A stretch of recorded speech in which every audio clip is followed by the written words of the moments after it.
Chapter 10, Rome's Decline and Legacy. Section 3, the Byzantine Empire. The Eastern Roman Empire became known as the Byzantine Empire. So let's take our trusty marker here and just kind of cut the Roman Empire in half. This is the Eastern Empire and this is the Western Empire. This had fallen to the barbarians, as we've talked about. The eastern half will remain an empire for 1,000 more years after the fall of Rome. And the emperor was considered an absolute ruler, meaning they have total power over everything. A powerful ruler named Justinian will come to power with his wife Theodora. So here's Justinian right here. Here's Theodora. Here are the lovely couple together. And Justinian will regain some of the land that Rome had lost when it collapsed and the barbarians took over some of those areas. He ruled from 527 to 565, and his empress, Theodora, was a powerful ruler as well. In fact, she was really strong with women's rights and really urged her husband to include some of those things in his code of laws, which we'll talk about in a minute.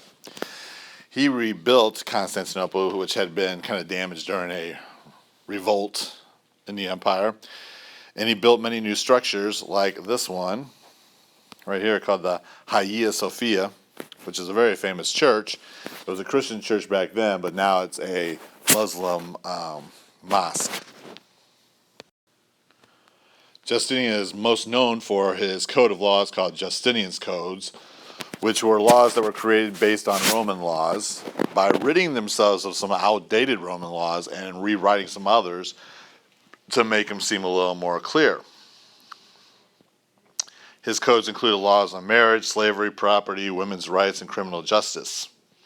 Again, his wife really urged the whole idea of women's rights. Not so sure he really wanted to, but Theodora was very persuasive, shall I say.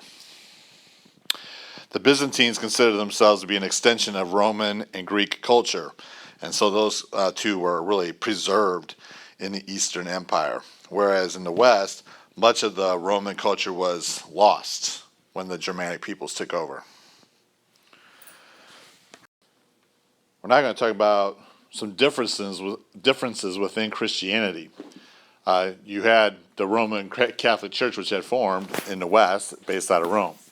But there are going to be some developments that are different between the eastern side and the western side.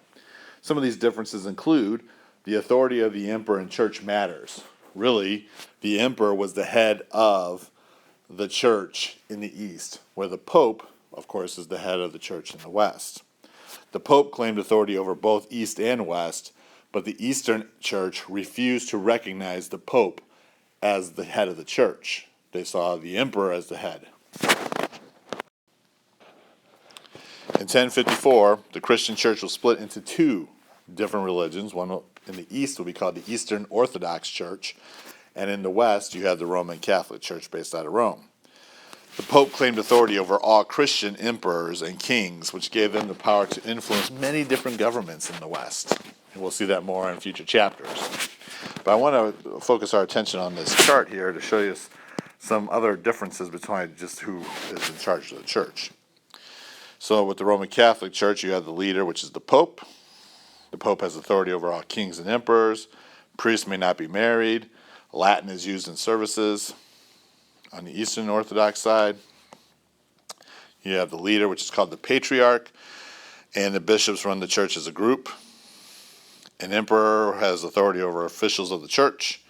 The priest may be married in the Eastern Orthodox Church, and local languages such as Greek and Russian are used in the services.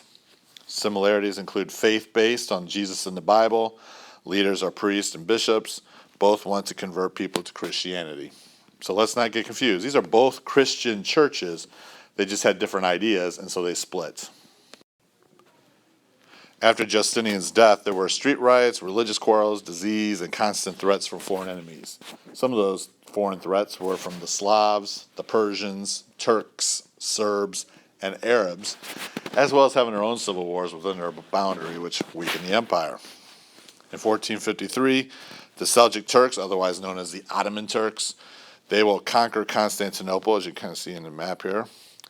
And when Constantinople is conquered by the Turks, the Byzantine Empire is no more. It ends. This is a picture of the Turks attacking Constantinople.